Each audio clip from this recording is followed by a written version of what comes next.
Can I tell you a story? If the answer is yes, take a minute to get comfortable, and while you are doing that, I will tell you that this podcast and all of these stories are supported by patrons. So if you like these stories, if they feed you in some way and you would like to offer something back and become a patron too, you can do that on patreon.com/Can I Tell You a Story. That's patreon.com/Can I Tell You a Story. And you will receive bonus stories that you won't find here, behind the scenes bits and pieces, and more things which you can check out on the site. And now, let's begin.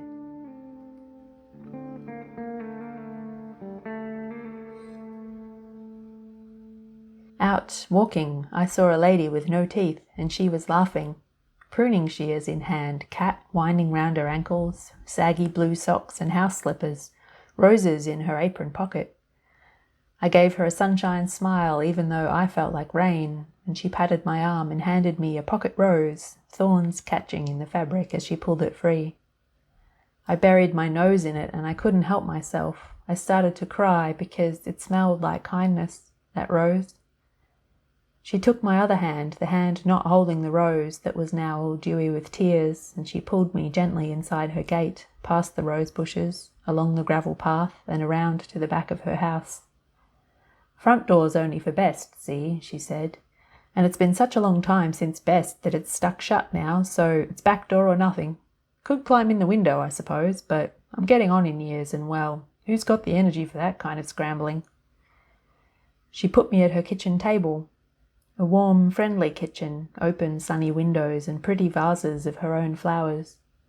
I tried to stop the tears, but she patted me so gently that I began crying all over again, forehead meeting my arms on the tabletop, in a deep bow to whichever goddess was currently minding grief, aching sobs that felt like they'd been marooned somewhere for years and had finally found safe harbour. She handed me a mug of tea, a blue mug with straight sides, the tea chamomile by the smell of it, and she didn't say anything. I held that mug like a boy in a stormy sea, and she just sat with a red plastic bowl of peas on the table in front of her, shelling them into a yellow bowl, one pod after another. Cat appeared again, meowing round her ankles. Little dish next to the fridge held only crumbs, so it wasn't hard to tell what it was asking. She tut-tutted, "Not time yet, Tom," and I could see through my tears that the blue marbled lino on the floor was cracked in places, but scrupulously clean. Genevieve, she said her name was, and I said mine was Anne, and once we were introduced I felt like I owed her something in return for the rose and for the kindness and the tea, for the safe harbour, which just goes to show how little practised I was at receiving kindness, but that was as it was, and so in repayment I said the words that had been wheeling round my mind all morning.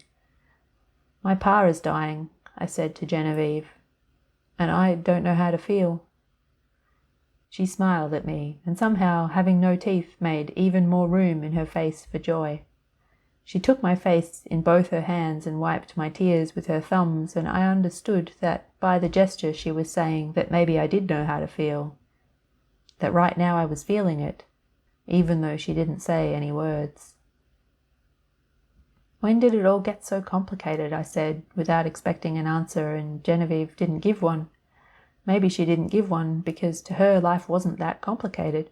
A friendly kitchen, a rose bush, a bowl of peas, a cat demanding dinner out of time. When did my life get so complicated? It used to be simple, didn't it? For a moment I missed being a child. The world was smaller then, the size of a yard, with a falling down fence. But I didn't miss it for long, because when I thought about it, mostly I remembered not understanding how anything worked and feeling like I was expected to know. I remembered being eternally confused, and so the world being smaller back then didn't make much of a difference. And more sobs came, and I kept crying them into my arms. I felt Genevieve pat the back of my head, and I looked up, just a bit. She took my hand, the hand she could reach, and pulled my arm towards her so I had to sit up a little, and she pushed the red bowl of peas between us and handed me a pod. She nodded at me, encouraging, and I pressed the seam of the pod between my fingers until it split, showing a row of spring green peas all lined up inside, and I slid my thumb under them, watching them fall into the yellow bowl with the others. Genevieve smiled and handed me another pod, and we fell into a rhythm, and I found myself feeling soothed in a dreamy kind of way. She didn't mind if I sometimes got tears on the peas. "Blessings," she said, smiling at me. "Tears are like blessings. You have to spread them around." I was quiet after that, pea after pea, trying to make sense of her words. Spread them around? Tears were always private things, hidden in moments of in-between when no one else was watching. In the car, in the shower, behind my sunglasses while the rest of my face was kept carefully immobile. Tears were stolen time. "Is that why you're so happy?" I didn't mean to ask her, but the words fell out of my mouth. Genevieve laughed, and her wrinkles lined up around her eyes like letters that spelled delight. "So many blessings," she said. I reconsidered my earlier assumption. Perhaps it wasn't that her life wasn't complicated. Maybe she was just better at living it. I thought that Genevieve knew something profound about the place between being born and dying, and I wanted to know all of her secrets. Cat jumped up on the table and wound his way between the bowls of peas, whiskered face lifted in a plaintive meow. "Get on with you," said Genevieve, putting him back on the floor, and she laughed again, the same way she'd laughed the moment I'd first seen her, with her apron pocket full of roses. "No secret," she said. "You come back here any time. I'll show you the best way to stake tomatoes so the sun can see all of the fruit." I sat at Genevieve's kitchen table all afternoon, my face salty with blessings, my hands doing the tasks she put in front of them. After the peas, there was purple cabbage to be finely sliced for pickling in big glass jars the size of my head, tomatoes to be cut in half and sprinkled with salt and herbs for roasting on large trays battered with long use. And after all that, it was finally time, and Tom the cat's ecstatic paroxysms of joy at the sound of the lid coming off a small tin of fish was another kind of blessing. Genevieve sent me home in the twilight with a small bowl of peas and some tomatoes that still held the warmth of the day in their soft skins. She gave me a hug, and her body was also soft and yielding, but full of the strength of living with so many blessings. And I promised her that I'd come back and visit again soon, and I did, the next week and every week after that.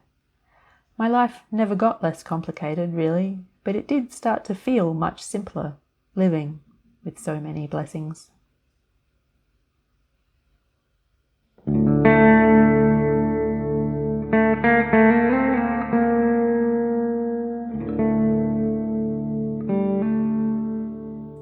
Thanks for listening. I hope that you enjoyed this story, and if you did and you want more, perhaps you'd like to become a patron.